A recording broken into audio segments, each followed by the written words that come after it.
Ассалому алайкум дӯстон, хуш омадем ба шабакаи мо. Шаби гузашта дар UFC бисёр корҳои аҷиб рух дод ва се муҳорибаи асосии турнир тағйир ёфт ва дар ин навор мо ҳамаи корҳои рухдодаро ва ҳамчунин муҳорибаи рӯбарӯи иштирокчиёни турнири UFC 279-ро пешкаши шумо мекунем.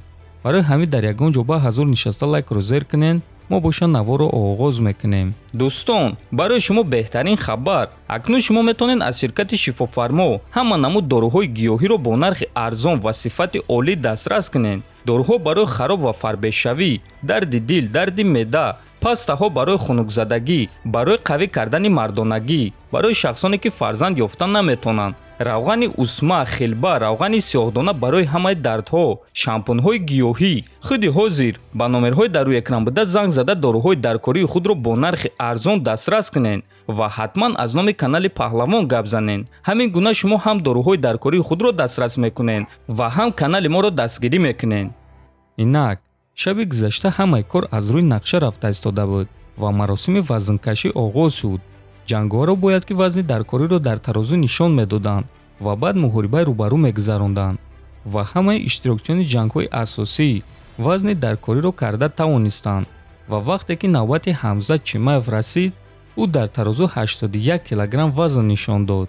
бояд гуфт ки муҳориба дар вазни 77 килограмм мегузашт ва Ҳамза 4 килограмм вазни зиёдатӣ нишон дод. барои ҳамин ба ӯ 1 соат вақти иловагӣ доданд то ин ки вазни даркориро кунад. аммо мутаассифона Ҳамза Чимаев дигар вазн кам карда натавонист ва табибони UFC ба ӯ иҷозат надоданд ки дигар вазн кам кунад. вақте ки хабарро ба Нед Диаз расонданд, Нед Диаз гуфт ки ё Ҳамзат вазни даркориро мекунад ва мо муҳориба мегузаронем, ё ин ки ман танҳо бо Тони Фергюсон меҷангам. ҳамин гуна дӯстон UFC иштирокчиёни се муҳорибаи асосии турнирро ба пуррагӣ иваз карданд. акнун муҳорибаи асосии турнири UFC 279. ин муҳориба дар вазни нимёна байни Тони Фергюсон бо рекорди 25.7 ва Нед Диаз бо рекорди 20.13 мешавад. дуюм муҳорибаи асосии турнир боша ин муҳориба дар вазни 81 килограмм байни Ҳамза Чимаев бо рекорди 11.0 ва Кевин Холланд бо рекорди 23.7 хоҳад шуд. аз сеюм муҳорибаи асосии турнир боша ин муҳорибаи Ли Ҷинглианг бо рекорди 19.7 ва Дэниел Родригес бо рекорди 16.2 хоҳад шуд. ва боз бояд қайд кард ки муҳорибаи Нед Диаз ва Тони Фергюсон муҳорибаи 5 раунда мешавад ва ҳамчунин муҳорибаи Ҳамза Чимаев ва Кевин Холланд низ муҳорибаи 5 раунда хоҳад шуд. ҳозир боша дӯстон биён муҳорибаи рӯбарӯи онҳоро тамошо мекунем.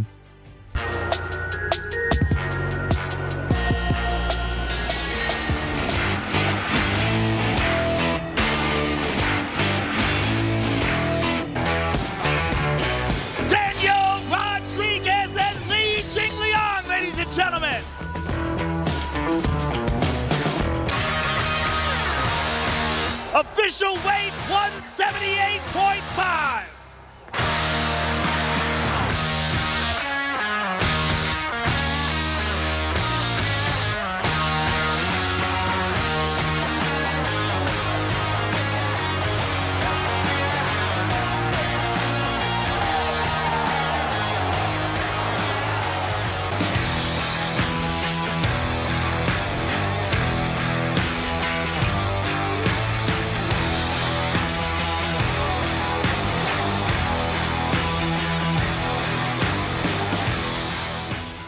дӯстон, дар навори навбатӣ мо ба шумо маълумоти пурра медиҳем ки дар куҷо ва соати чанд шумо ин турнирро тамоман бепул тамошо карда метавонед ва ҳамчунин мо суханҳои ҷанговарҳоро пеш аз муҳориба пешкашатон мекунем.